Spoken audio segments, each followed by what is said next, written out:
Washington, the McLaughlin Group, the American original. For over 2 decades, the sharpest minds, best sources, hardest talk. If. For such a small word, it packs a wallop. If I live to 100, if Social Security isn't enough, if my heart gets broken, if she says yes. We believe if should never hold you back.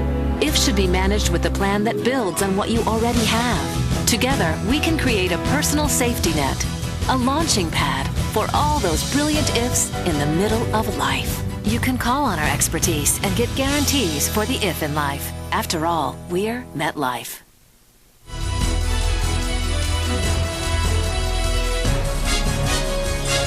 Issue 1, the anti-Obama.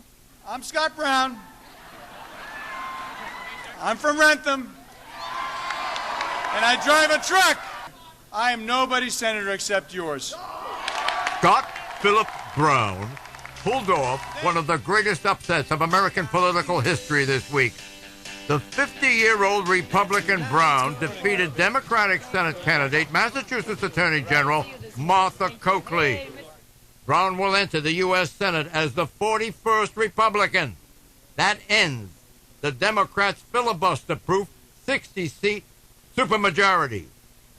Here's the Massachusetts Republican Senator, Scott Brown, on the issues. Terrorism. In dealing with terrorists, our tax dollars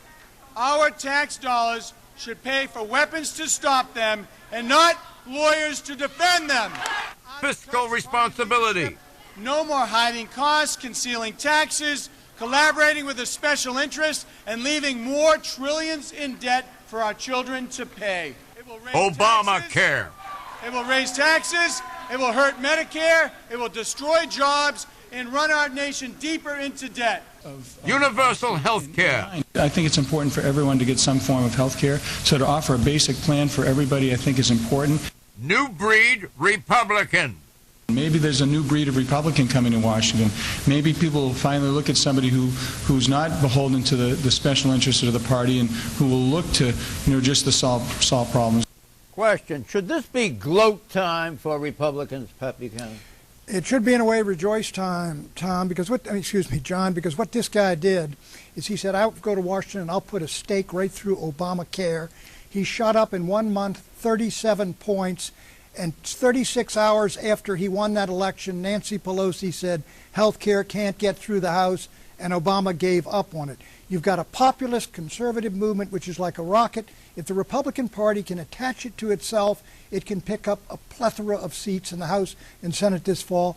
Obama, a very good politician, recognized it, John. That's why on Thursday he is out pounding the banks and putting a pitchfork in Goldman Sachs. What percentage of Massachusetts voters are Republican?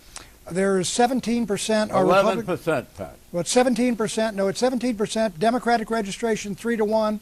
Independents outnumber them both, however, John. The figure I have is 11% of the Republicans voted for Scott Brown. Well, I don't know. And independents are 51% and 33% were Democrats. The Republicans did not put him in. Of course the Republicans didn't put him in. The independents are more more than than they gloating. Because Democrats and independents voted for a guy on the Republican line, and the Republican brand is not an impediment to being elected to the Senate. Well, what Pat said that's key is if the Republican Party can attach themselves to the sentiments that Scott Brown has channeled. Right, exactly.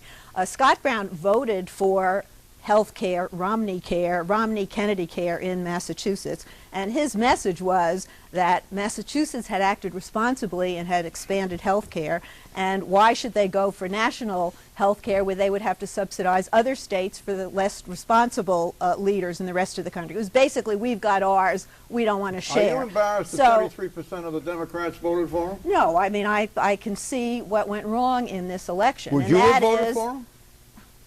I don't live in Massachusetts. I would not have voted for him because I think he's a hypocrite. I mean, I think he's going to end up being a traditional Republican vote in the Senate. This is no Joe Lieberman on the other side. He called himself an independent. Well, you heard what his positions are.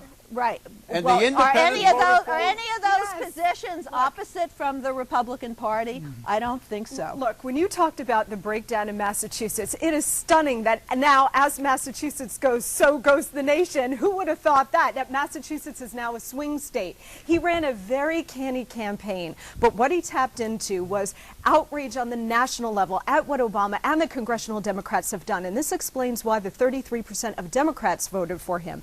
Because when you're talking about mainstream Democrats, Bill Clinton, Hillary Clinton Democrats, these are not Barack Obama Democrats. What mainstream Democrats are looking at here is a president and a Congress taking their party along with the country off the cliff. And that's why you've got responsible Democrats saying you got to throw the brakes on this. The Democrats pulled out their big gun, Barack Obama, to save Coakley, and it didn't work. Is this an embarrassment to Barack Obama? Well, sure, it's an embarrassment to Barack Obama. This is the third time he's gone to campaign for a candidate in trouble, and two governors, and now a Senate candidate. But you know what? This is gloat time for the Republicans, only in that they were able to take a seat that the Democrats had for 46 years in the late Senator Ted Kennedy. But where they still have a problem, they don't have a platform. They don't have issues that they're actually for. Tapping into populist anger is all about what you're against. You are wrong. You are wrong, Jonathan. Pat, if the Republican Party wants to be let me more cede than a your regional point. party. Let me cede your point. You're right. The Republicans don't have any agenda that you're not doing. But for 2010, you don't need it. You can run against the Democrats, against Obama, and that is a winning thing. You know what? The white vote. It's a winning thing, but let me just say, John, you know how they swung around? Look, the African-American vote still goes as solidly for the Democrats, Virginia, New Jersey, as it did. What percentage of the Massachusetts vote is black? Here's the thing, 79% in the general election was white, but it was this time was probably 85 to 90, and it's moving massively. What percentage of Massachusetts voters are black? 8%, 8 or 9. 5.3%. Well, they stayed home. Young people stayed home, and the responsible Democrats that Monica referred to, I believe 3 out of 10 of those think that health care is not strong enough. All right. Barack Obama's problem is that he looks like, to the people who supported him, like he joined the government instead of leading the government. So he has now gotten the message that he's got to show a little muscle and toughness here, and don't dance on the grave of health care just yet. There are legislative ways of getting that through. It is not. Let's give a little bit more exposure to Brown. Here's a Brown background. Married, wife, Gail, 2 daughters, Ariana and Ayla, American Idol contestant and semifinalist. Tufts, BA, Boston College Law School, JD, town of Wrentham, Mass. Assessor, 92 to 95. Town of Wrentham, Selectman, 95 to 98. State Representative, 3 terms, 98 to 04. State Senator, 3 terms, 04 to 09. Massachusetts National Guard, 30 years and currently. Question, does Brown's political trajectory remind you of any other successful politician who ran as an underdog? Yes, you know who he reminds me of? Barack Obama. Barack Obama spent a good deal of time in the state legislature, a couple of years as state senator, just like Scott Brown, and then went on to the U.S. Senate. Scott Brown is heading to the U.S. Senate. If Scott Brown chooses to run for president in 2012, nobody on that side of the panel is going to say he's not prepared or doesn't have Does Scott Brown also have any executive experience? Not that I know of. I'm not sure about that. That I don't know. In the private sector, that I don't know. Do you think he's got more political experience going in than Obama had going in to seek the presidency? About the same. It's about roughly the same. Republicans are starved for somebody they can put up as a national candidate. Move over Sarah Palin. There's now somebody else who can plug into the pop culture. Look, he's handled his victory quite gracefully, except for putting his 2 daughters up on the auction block, saying they're available. That was a major embarrassing moment for the daughters. Come on! It was a gaffe. That was a gag. That was a gag. Okay, they made he used the wrong word. Everybody laughed. For heaven's sake! It wasn't a wrong word. He said it, and then he said, "Oh, I'm sorry, she's not available." But this one is. But he said his wife had to shout him down. Single. They're single, is what he's saying. For you're using your victory party as a. It's not a frat party on TV. We're talking about a conjugal state. Let me say the youngest one is 19. Is not available. We had the picture. We put it up there. Okay, Mr. President. Negro dialect, and you're worried about that? Him talking about his daughters? Come on. Maybe he can dig up that videotape of the two girls. Okay, Mr. President, a question to you, sir. Was the victory of Massachusetts Republican Scott Brown a rejection of you and what you stand for? The same thing that swept Scott Brown into office swept me into office. People are angry and they're frustrated. Not just because of what's happened in the last year or 2 years, but what's happened over the last 8 years. Is President Obama in denial about the reason for Brown's triumph? No, I don't think so. It's the same wave? It is the same wave because the American people are angry. In 2006, wait a minute, in 2006, they sent Congress back from Republicans and Democrats. In 2008, they elected Barack Obama. They're not satisfied with what he's done in the year he's had as president. And now they've voted in Scott Brown. But remember, it's just Scott Brown. You editorialized for the Washington Post. I've seen the Washington Post say in editorials, all politics is local. People are expanding the radius of this far beyond its proper limits. Don't you think? This is a Massachusetts vote. No. You saw the way. You saw the way. John, This is not a big international declaration. I want to hear from you. Politics is local, based on local factors, Massachusetts factors. Well, as Eleanor said, yes, all politics is local until it becomes nationalized. You had former President Bill Clinton, you had President Barack Obama, you had lots of people on the Republican and Democratic side going into Massachusetts. Obama rode a populist wave, left populist wave, anti-war, anti-Republican, anti-big business. This guy's, John, this was nationalized by the Tea Party Town Hall, which organized all over the country. They got guys in there, organizers, money. It was enormous. It was nationalized. Okay, hold on. It's a different populist right-wing movement. Quickly. Okay. When Obama says I'm riding the same wave, first of all, he's referring back to the Bush administration, which he never neglects to do. But remember, in 2008, Obama got elected on the wings of hope and change, not anger and frustration. And if he's saying that the American people are frustrated by the slow pace of reform, what you saw in Massachusetts, New Jersey, and Virginia was to throw the brakes on that reform. Hold on, I want to get you in on this. Okay, the Brown stimulus package. All of me. Why not take all of me? Much is being made of this 1982 Cosmo magazine centerfold winner. So should a politician be embarrassed to have a little skin in his or her youth? I ask you. We're way beyond the point of embarrassment in politics today. And frankly, I think for the Republicans, this added to his appeal. And you're going to see lots of stories about how if a woman had posed, she couldn't have survived it. But look, I mean, he's an appealing character. I'm not going to take that away from him at all. Let's see what he does, and let's see if he is a true independent, if he dares to cross the aisle. I doubt it. Did this blast a hole through the typical Republican image of the button-down collar? You got it, John. Yes. And the prep outfit? We are going to have to work on his social conservative credentials. Do you see this? Eleanor is absolutely right. This helped him in Massachusetts, especially when you look at the woman vote, because a lot of women said, I want to look at that for 6 years, okay? He's a hunk. And you're absolutely right. It sort of sexes up the Republican image, and God bless him. Poor John McCain, who wanted to put Joe Lieberman on the ticket with him, and he couldn't because Lieberman is pro-choice. This guy's pro-choice. I haven't noticed an outcry from your side of the aisle. What do you think of the beefcake? What an embarrassing. Look, the picture is actually quite attractive. Why it's digitalized like that is beyond me, because giblets aren't showing in the photo. Jonathan, it didn't do anything for me. It's very unfair to the candidate, because we are obliged as a network to fuzz when there is nothing to fuzz. He is not naked in that photo. John, look, I think it's a clown stunt. What do you mean it's a clown stunt? It's a young guy doing a dumb thing, and I think you do give him a pass. He did it for money, Pat. That's not dumb. Stick to your principles. Why don't you do it for money? You've been interested in money for a long time. Did it pay off? Exit question. On a rising star trajectory, 0 to 10, rate Scott Brown as a rising star.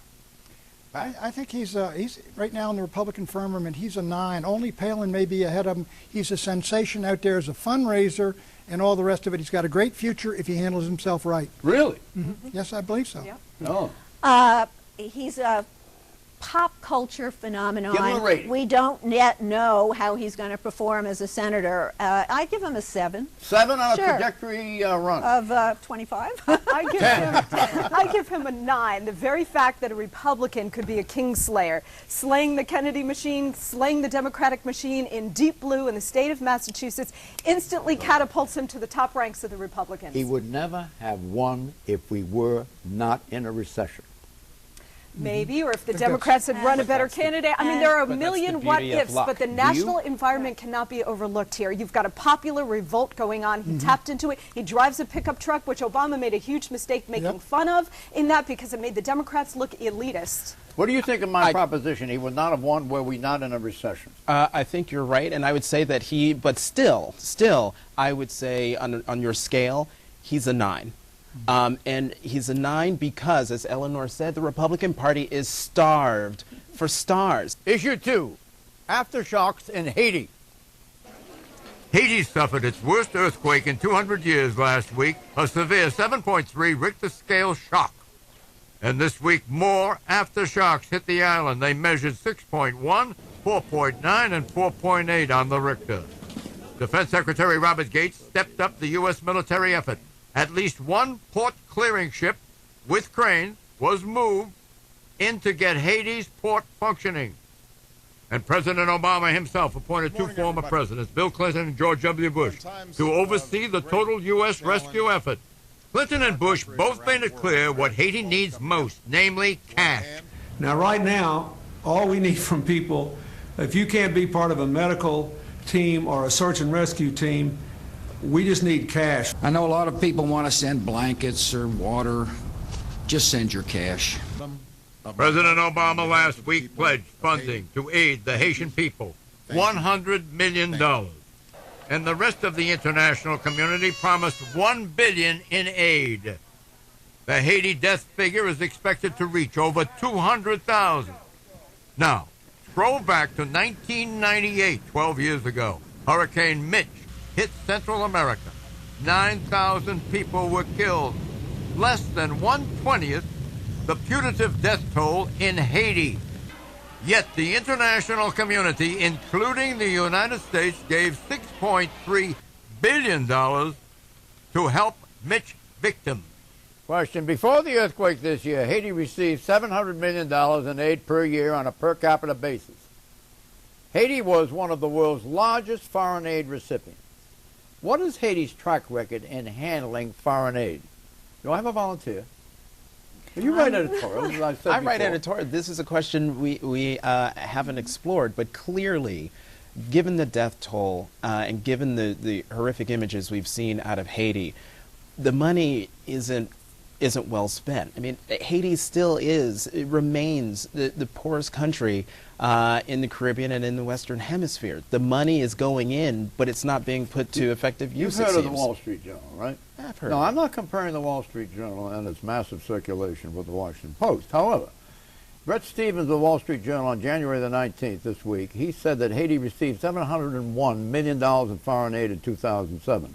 On a per capita basis, Haiti was one of the world's largest recipients of foreign aid before the earthquake. Haiti has a total mismatch between levels of foreign aid and government capacity to absorb it. If the government can't absorb it, where's it going, Pat? It's a failed state, and a lot of it's being stolen. The good father who fled to South Africa took some of it. John, look, this place we ought to get all the food and blankets, frankly, and shelter and security you can, and we ought to get those people back on their feet, get the missionaries in there and the aid workers, but I don't think we ought to shovel $10 billion into Haiti. Andres Oppenheimer writes this in his column in the Miami Herald this week.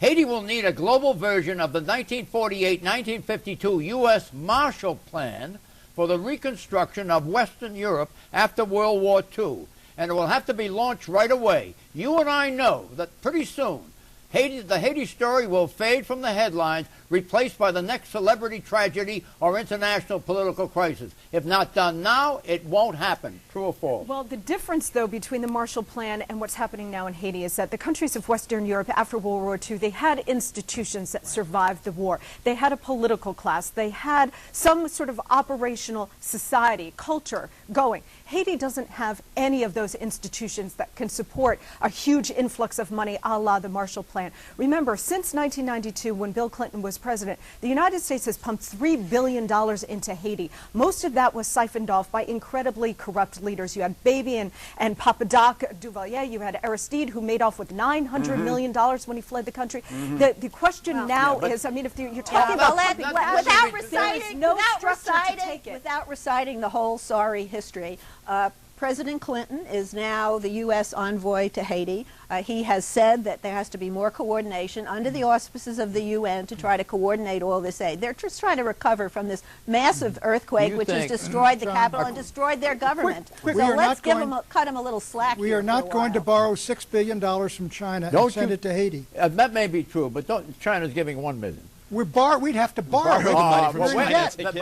We're in debt. We'd have to borrow it. However, they may be making it up in other ways. I don't want to be unfair to China. However, do you want to say anything about Sachs calling for, Jeffrey Sachs up in Harvard wants a $15 billion 5-year program?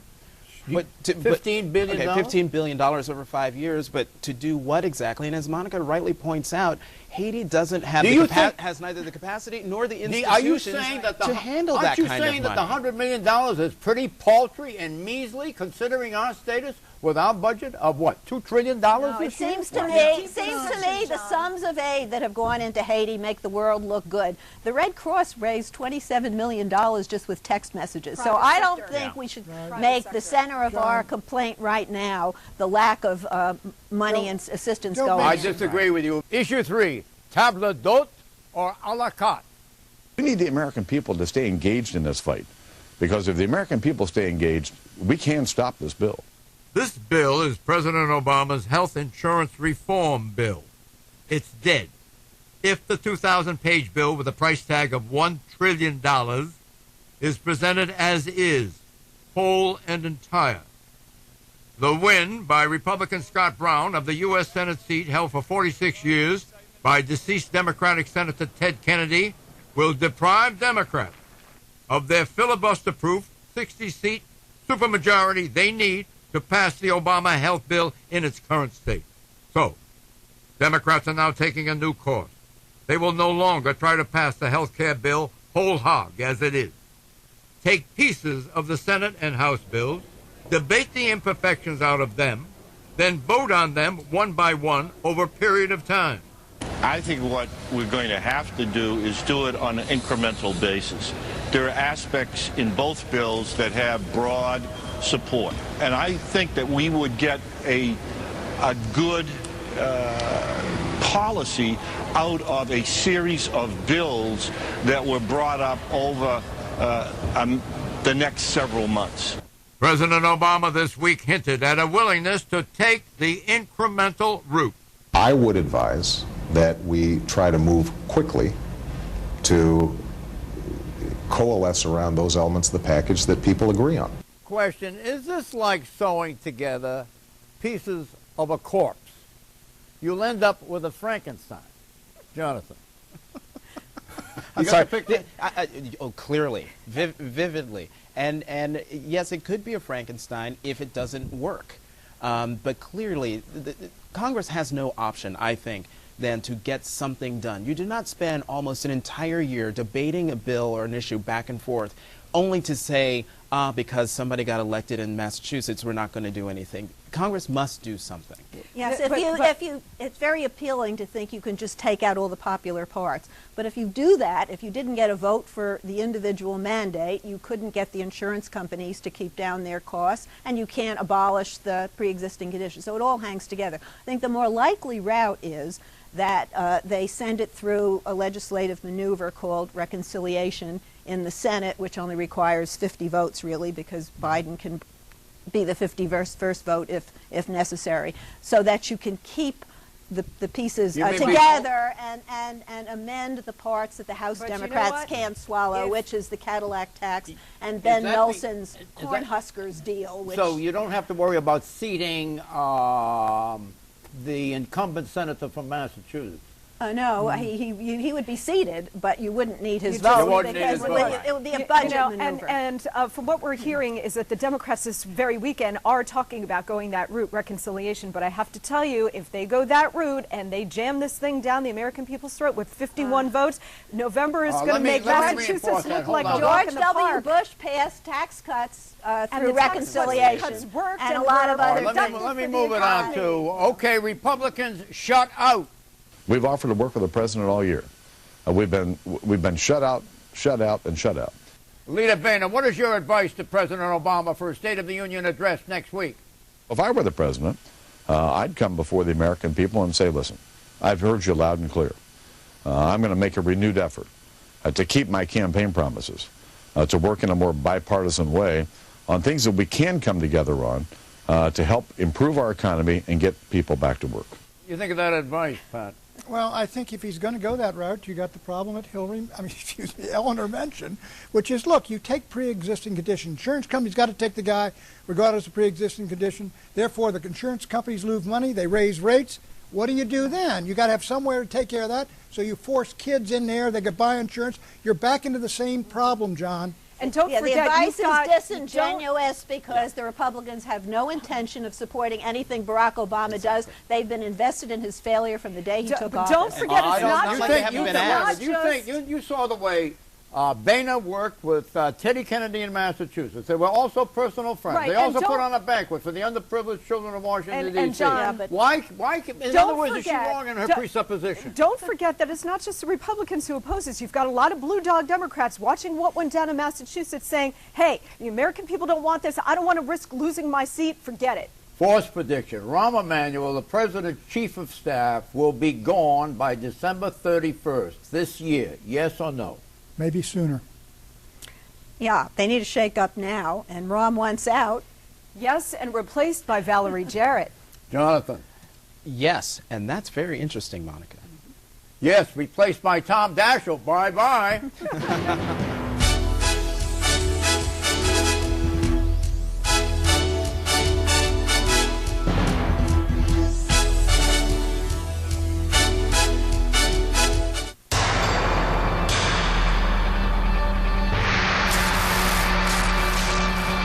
We've provided a platform for success for some of the most respected companies in the country.